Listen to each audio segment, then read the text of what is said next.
Alright, so I'm going to add my oval here. I have a long, almost like a bean shape. My light is coming from here. This is my light source. Okay, and then I'm going to start super light, super light. I'm just barely dragging the pencil across, and I'm kind of going around that highlight at the top that we drew. As you move down, I would keep it super light all the way to start off with, because you want it to be gradual.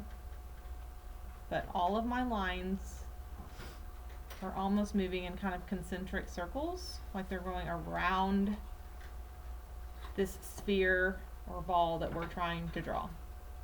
So go ahead and start. Keep that pencil super light to start off with. You can erase, and when you erase, you want to erase in the direction of the line very lightly. If you erase really hard a section that you think is too dark, then you're going to clean it down to the white, and it's going to be harder to kind of patch in the lines to correct your mistake. So you want to erase in the direction that your lines are going, so you only remove what you need to remove. So I'm just keeping the entire thing light right now.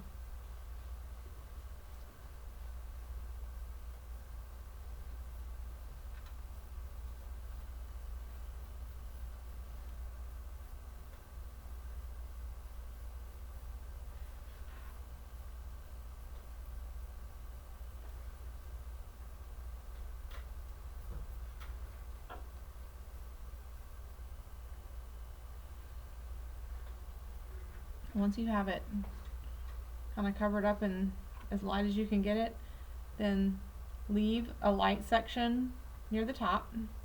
And I kind of drew it up here, showing kind of the lines as you move down. And then add a little bit more like you did on that second square on the value scale down. You don't want a harsh line in between. You want it to gradually get darker as it moves down. If it develops a harsh line, you want to kind of lightly erase. And there's erasers in the boxes. I would use those, not the ones on your pencils.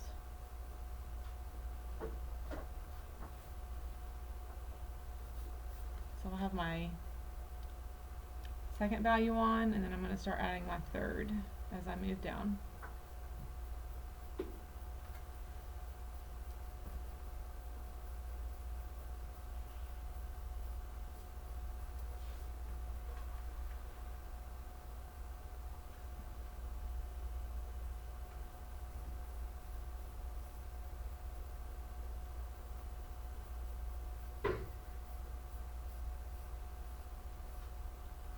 Opposite of your highlight is going to be your darkest area down here at the bottom.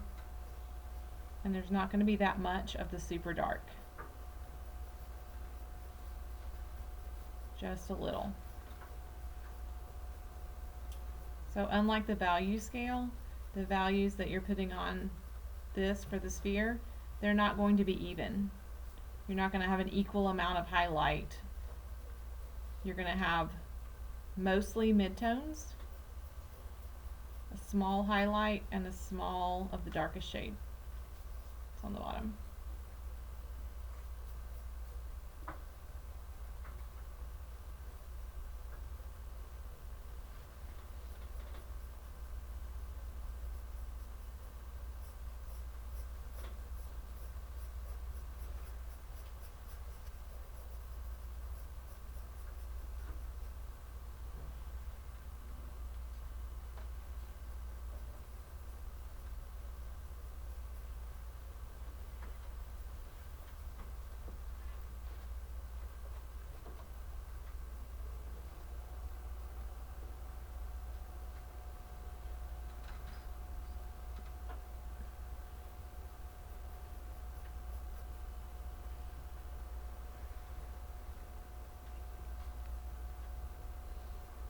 Once you've filled in the sphere, you're going to do a small shadow.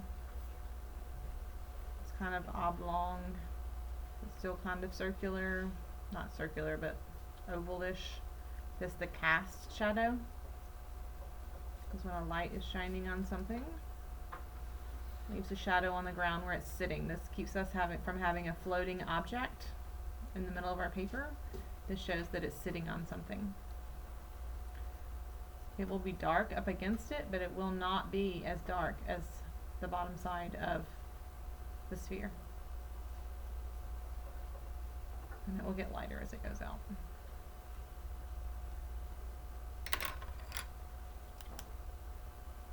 I'm going to label mine when you're finished. Then you need to label yours as well.